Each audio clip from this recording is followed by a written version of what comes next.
Antara berita emas fizikal dicuri atau dirompak dengan berita duit dalam bank lesap, hilang. Yang mana lebih kerap anda dengar? Berita duit dalam bank lesap kan?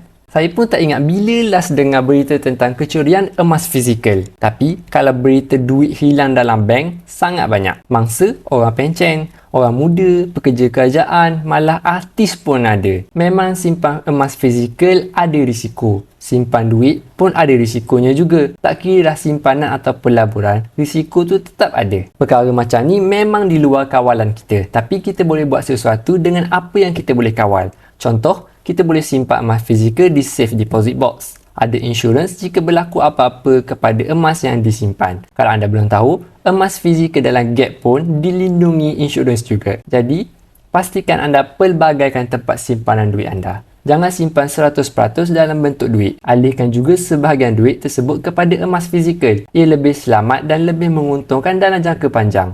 Semoga perkongsian saya bermanfaat. Teruskan follow saya.